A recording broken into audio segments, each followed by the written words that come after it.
સાહેબ, ઈશ્વરે આપણને સુખ અને દુઃખ 50-50% લઈને અહીંયા જન્મ આપ્યો છે. કરોડપતિને કરોડ રૂપિયાનું સુખ દુઃખ, ભિખારીને રૂપિયાનું સુખ ને દુઃખ. એટલે આપણે અને પાછું એટલું જ લઈને જવાનું છે, તો જ ભગવાનને જ બેલેન્સ છે ને માસ્ટર કોમ્પ્યુટરમાં. પણ આપણે શું ધંધા ચાલુ કર્યા? સુખ વધારી દો એટલે ભગવાન શું કરે? દુઃખ બી વધારી દે. એટલે હોશિયાર લોકોએ શું કર્યું? તો સુખ ઘટાડી દો, દુઃખ ઘટાડી દો એટલે ભગવાન શું કરે? સુખ બી ઘટાડી દે. ચાલો લોચો. તો કરવું શું? બંનેનો સ્વીકાર. સુખ હોય તો સુખનો સ્વીકાર, દુઃખ હોય તો દુઃખનો સ્વીકાર. આ ભયમુક્ત જીવન ત્યાંથી શરૂ થાય. જો હૈ સો હૈ. મારું ધાર્યું થાય તો હું ખુશ, મારું ધાર્યું ના થાય તો તું ખુશ. મારે સાલો દિવેલ પીધેલા ફરવાનો સવાલ જ પેદા થતો નથી. તું જે કરે તે સારા માટે. તું ભીખ મંગાવે, તું બરબાદ કરે, તે બરબાદ કરવાની નક્કી કર્યું છે, તો મારી શું ઓકાત છે કે હું એમાંથી નીકળું? પણ હું મરીશ નહીં. મને ઘણા છોકરા કહે, સાહેબ સુસાઇડ મેં તું મરી જશે ને 4 દાડામાં લોકો ભૂલી જશે, પણ તું સલાહ જીવી ગયો ને, દુનિયા તને યાદ કરશે. આ પાવરની સમજણની વાત છે. આ સ્કૂલ કોલેજોવાળા છોકરાઓને ઘોડા કરી નાખે. ટકા લાવો, 94% લાવો. સ્કૂલ બાર બોર્ડ માર્યો, અમારી સ્કૂલનું ગૌરવ. મેં કીધું આ 4 જણા તો ઘેર હોત ને તોય પહેલો નંબર આવત. છેલ્લી નોટોનો લાવ ફોટો, તું હાચો.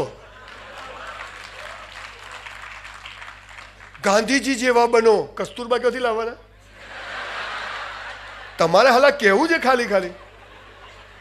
ભગતસિંહ જેવા થઈ જાઓ. એટલે ભગતસિંહ જેવા થવા બોમ્બ ફેંકવો પડે, ધોળિયા હોવા જોઈએ. હાલ તો આપણા વાળા મરી જાય બાપડા. ના કરાય યાર. કોઈએ કોઈના જેવું બનવાનું નથી, પણ દરેક વ્યક્તિએ પોતાની ગઈકાલ કરતા આજે આપણી જાતને બેસ્ટ બનાવવાની છે. આટલું જ ચાલુ કરવાનું.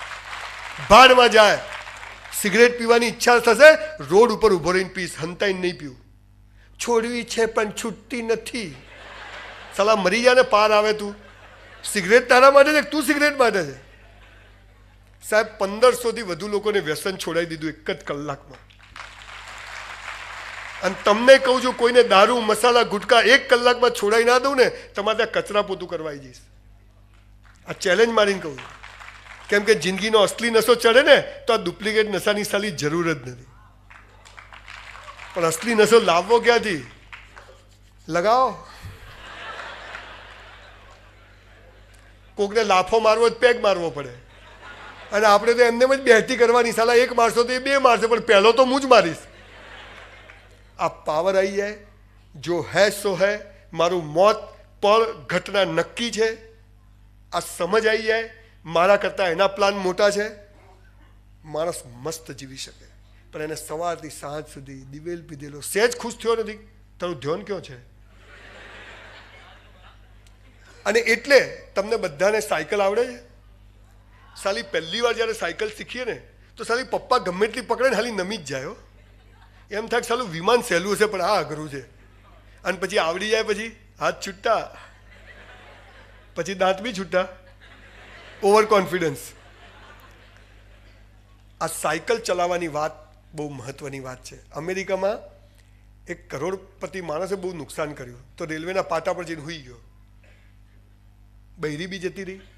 ત્યાં તો જતું રહે, આપણા ત્યાં ના જાય. ત્યાં તો નુકસાન કર્યું એટલે બૈરું બધું જતું રહે. આપણે તો બિચારું મંગળસૂત્ર કાઢીને આલે, લો આ વેચો, તમારું કોઈક ભલું થતું હોય તો આપણે સુખી જઈએ. આ દેશની તાકાત છે.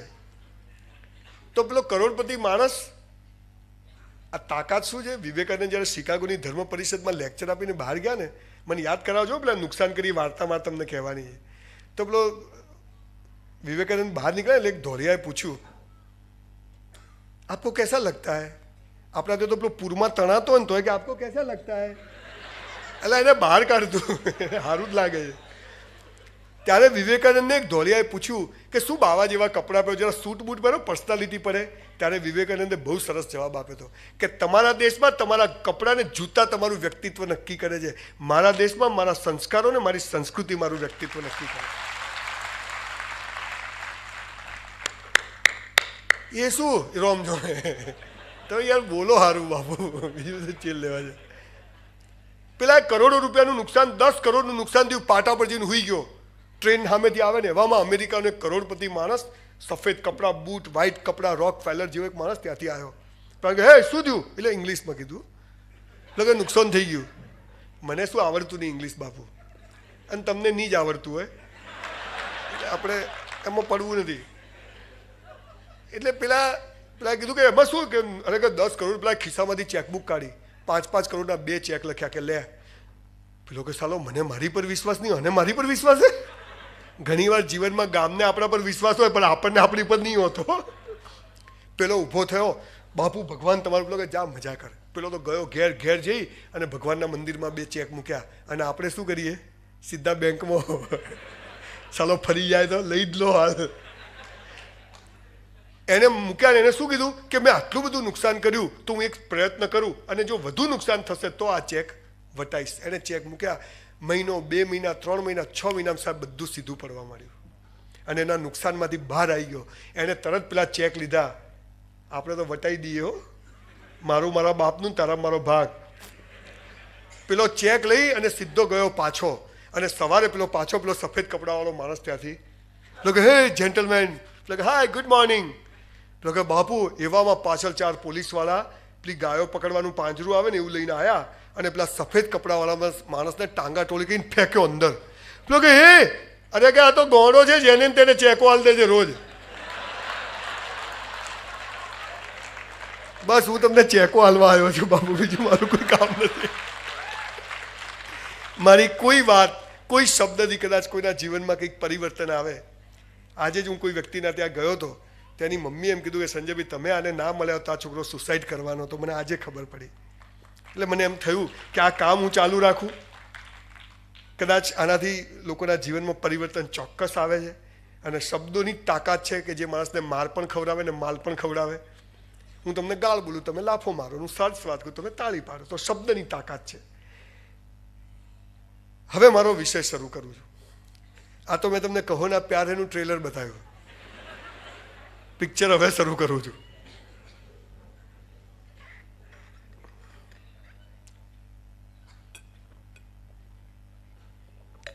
પાણી છે હો. હું દરેક જગ્યાએ ખુલાસો એટલે કરું કે લાગે, અને પછી તો જે જોર જોરથી બોલે બાપુ. કાલે 31 હતી તો કચ્છ કડવા પાટીદાર સમાજ મહેસાણામાં સેમિનાર હતો રાત્રે. તો એક ભાઈ કે બાપુ સ્ટેજ ઉપર, એટલે કીધું લીંબુ પોણી છે ભાઈ, તું જપી જા ને. અને બંધી છે ગુજરાતમાં યાર, પણ બંધી હોય એમાં તો આ સારી મજા છે. જીવનની 4 અવસ્થાઓ છે મિત્રો. ગીતા, કુરાન અને બાઇબલનો ડીપ સ્ટડી કર્યા પછી એક કોમન વાત જે હું સમજ્યો, અને દુનિયાભરના લોકોએ જેને અનુસરણ કર્યું, કોમન વાતોની વાત કરું છું, બબાલોની વાત નથી કરતો. આ કોમન વાતો કહી છે કે જે ઈશ્વર અલ્લાહે જ્યારે પૃથ્વીનું સર્જન કર્યું ત્યારે માણસને કીધું કે તું આમ જીવ, હું તને બધું આપીશ. પણ એક ધ્યાન રાખજે કે તારા જીવનની 4 અવસ્થાઓ છે.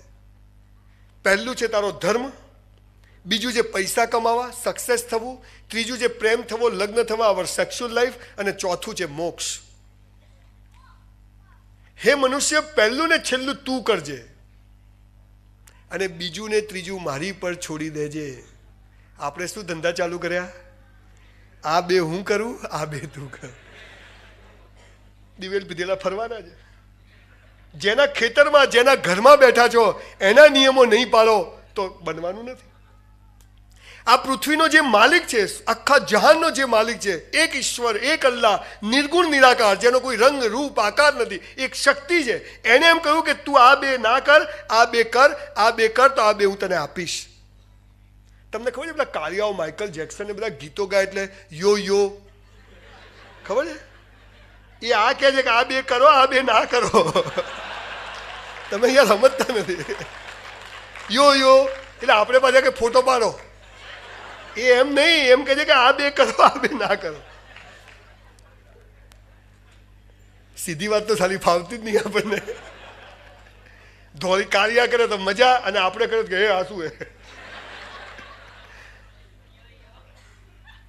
યો યો, અને પછી ફો બધું જોયું, ડેડ ઓન ડેડી સત્યાનાશ કરે. જીવનની 4 અવસ્થાઓ છે, બહુ જલ્દી પતાવું છું.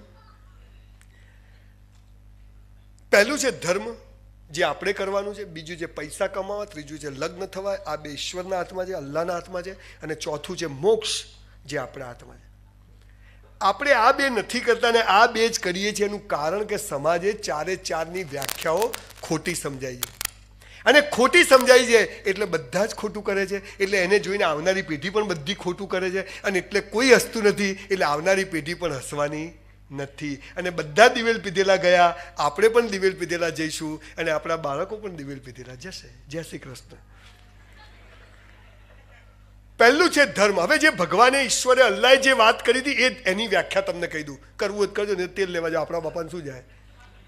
જુઓ, મને નહીં ગમે ત્યારે હું ગમે ત્યારે જતો રહીશ અહીંથી, અને તમને ના ગમે ગમે ત્યારે જવાની છૂટ. કેમ? તમે પૈસા આલ્યા નહીં, મેં લીધા નહીં. મજા છે સારી. પૈસા લઉં તો હાલું બોલવું પડે, પણ મને એમ થાય કે બધા વચ્ચે વરે તો હું તો કહી દઉં, ભાઈ કેતન ભાઈ કે હું તો જઉં બાબુ, તમે શું તોડી લેવાના. ખરું કે નહીં? આ મજા છે, તાકાત છે. ભય મુક્ત જીવન આમાંથી આવે. સાલું ગુલામ થવું જ નથી. હડકાયો કૂતરો થઈશ પણ પાળેલો કૂતરો થઈશ નહીં. આ પાવર સાલો જીવનમાં આવવો જોઈએ. પહેલું છે ધર્મ. હવે ધર્મ હું જેવું બોલ્યું કે ધર્મ એટલે શું, એટલે તરત આપણા શેતાની દિમાગમાં હિન્દુ, મુસલમાન, પટેલ કેસેટ ફિટ કરેલી જ છે હો, બીજી કોઈ હુજે જ નહીં. ધર્મ એટલે આ, ધર્મ એટલે આ નહીં. ધર્મ એટલે, હવે કહું તમને, આપણો પહેલો ધર્મ શું છે ખબર છે? મનુષ્ય જાતનો આપણો પહેલો ધર્મ છે ઈશ્વર પાસે કશું માગવું નહીં. આપણને રોજ શીખવાડે કે ભિખારી બનો. પેલો ભિખારી મંદિરની બહાર ભીખ માગે, આપણે મૂળ તો બધા પેલો તો ખાનદાન છે કે ખુલ્લમ ખુલ્લો માગે, આપો બેન, અને આપણે તો અંદર તારાથી કયો છોનું છે, નથી જ સાલા છોનું, એને બધી ખબર છે. ઈશ્વર અલ્લાહ પાસે કશું માગવાનું નહીં, સોરી ને થેન્ક યુ કહેવા જવાનું. ઈશ્વર પાસે કશું માગવું નહીં, કાઉન્સમાં એ આપશે પણ નહીં. એ નક્કી છે, ડફોલ નથી. એને બધી ખબર છે કે આ ડફોલ બનાવે છે, 5 રૂપિયાની ચૂંદડી કરશે ને સાલો 5 લાખની ગાડી માગશે. એને ખબર છે. ઈશ્વર પાસે કશું માગવું નહીં, ખાલી સોરી ને થેન્ક યુ કહેવા જવું. જેણે આપણને બનાવ્યા ને એને આપણે રોજ બનાવીએ છીએ. એમાં ને એમાં આપણે બીજા હું થઈ જઈએ છીએ. ભગવાન પાસે કશું માગવું નહીં. એને ખબર જ છે કે એને મોકલેલા બંદાને ક્યારે ક્યાં શું જોઈએ છે, અને યોગ્ય સમયે એને યોગ્ય વસ્તુ આપી દે છે. એ તું ના હાલે તો હું તો લઈ લઉં, મને તો કીધું ધ્યેય ઊંચો રાખો. એટલે ના રે, બધા તેંડુલકર થઈએ કે ગાવસ્કર તો છોકરો કેપ્ટન ના હોત. મૂળ વાત શું છે કે આપણો પહેલો ધર્મ છે ઈશ્વર પાસે કશું માગવું નહીં, સોરી ને થેન્ક યુ કહેવા જવું. સાહેબ, બીમાર હો, તકલીફમાં હો, બરબાદ થઈ ગયા હોય, બીમારી થઈ ગઈ હોય, મૂડ ના હોય તો કદી મંદિર મસ્જિદમાં જશો નહીં. પણ ખુશ હો, મસ્ત હો, મૂડમાં હો, ટોપ હોય તો ભગવાન પાસે જજો. કેમ કે આપણા રોતડા થોબડાઓ જોવા એને ગમતા નથી. એને મસ્ત માણસો જોઈએ, ખુશખુશાલ માણસો જોઈએ. આ તો આખો હળી જાય. ભગવાન લઈ લે, લઈ લે. ભગવાન કે ત્યાં જ રહે, ત્યાં જ રહે. તને સાલા ઉપર લઈ જઈને કરું છું, ત્યાં ચેપ લગાડે બધા સાલા. અમારી માંગે પૂરી કરો, આપણે ત્યાં ચાલુ.